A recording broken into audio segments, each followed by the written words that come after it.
ایک زمانے کی بات ہے، بغداد کے ایک عظیم حکمران خلیفہ ہارون رشید اپنی رعایا میں بے حد مقبول تھے۔ وہ نہ صرف ایک طاقتور حکمران تھے بلکہ ایک نہایت انصاف پسند اور دانا انسان بھی تھے۔ انہیں اپنی عوام سے بے حد محبت تھی اور وہ ہمیشہ ان کے مسائل کو حل کرنے کے لیے کوشش کرتے رہتے تھے۔ یہی وجہ تھی کہ لوگ انہیں دل سے چاہتے اور ان پر بھروسہ کرتے تھے۔ خلیفہ کی ایک خاص عادت تھی کہ وہ رات کے وقت عام آدمی کا بھیس بدل کر شہر کی گلیوں میں گھوما کرتے تھے۔ اس طرح وہ بغیر کسی خوف یا جھجک کے لوگوں کی باتیں سن سکتے تھے اور ان کے حالات کا خود مشاہدہ کرتے تھے۔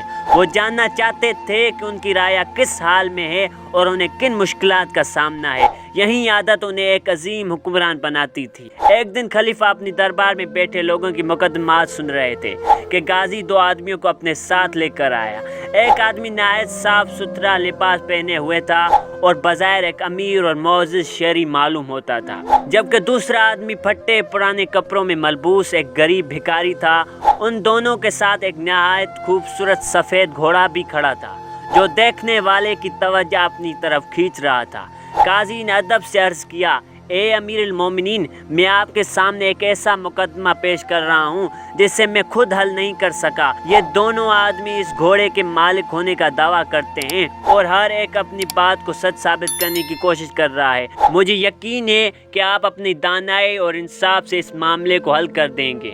خلیفہ نے تحمل سے دونوں آدمیوں کو دیکھا اور پھر نرمی سے کہا، پہلے تم اپنی بات بیان کرو۔ امیر آدمی آگے بڑھا اور نہایت اعتماد سے بولا، اے امیر المومنین، آج صبح میں اپنے گھوڑے پر سوار ہو کر شہر کی طرف جا رہا تھا۔ راستے میں مجھے یہ شخص ملا جو لنگڑا کر چل رہا تھا۔ اس نے مجھ سے مدد کی درخواست کی، میں اسے شہر کے دروازے تک سواری دے دوں۔ مجھے اس پر ترس آیا اور میں نے اسے اپنے پیچھے بٹھا لیا، لیکن جب ہم شہر کے دروازے پر پہنچے تو اس نے اترنے سے انکار کر دیا اور الٹا یہ دعویٰ کرنے لگا کہ گھوڑا اس کا ہے۔ اس نے مجھ پر الزام لگایا کہ میں اس کا گھوڑا چھین رہا ہوں، حالانکہ حقیقت اس کی برعکس ہے۔ یہ سن کر دربار میں موجود لوگ ایک دوسرے کی طرف دیکھنے لگے۔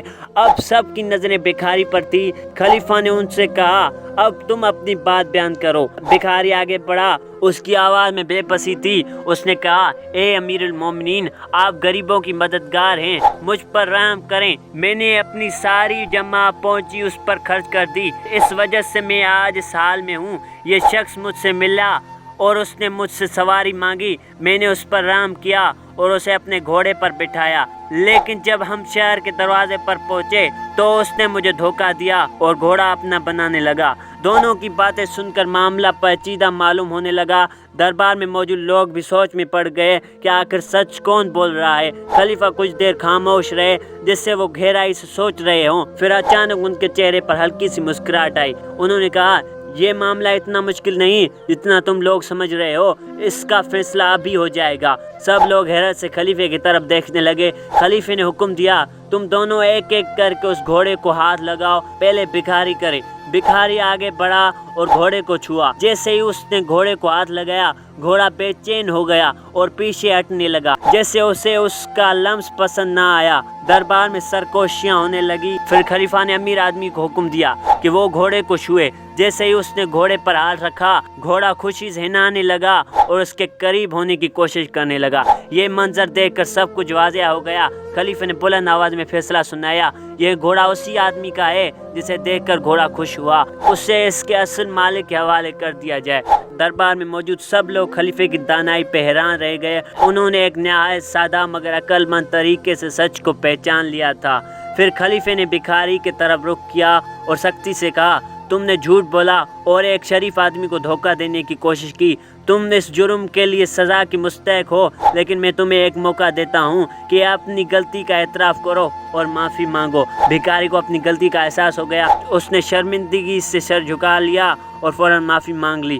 اس کی آنکھوں میں ندامت صاف نظر آ رہی تھی۔ امیر آدمی نہایت رحم دل اور سخی تھا۔ اس نے بھکاری کو معاف کر دیا اور نہ صرف یہ بلکہ اس نے مدد کے لیے اس سے کچھ سونے کے سکے بھی دیے تاکہ وہ اپنی زندگی بہتر بہتر طریقے سے گزار سکے۔ یہ منظر دیکھ کر دربار میں موجود ہر شخص متاثر ہوا۔ سب نے اس امیر آدمی کی سخاوت اور خلیفے کی دانائی پر تعریف کی۔ اس طرح ایک مشکل مقدمہ نہایت آسانی اور انصاف کے ساتھ حل ہو گیا۔ سبق: سچائی ہمیشہ غالب آتی ہے اور انصاف و دانائی سے ہر مشکل مسئلہ حل کیا جا سکتا ہے۔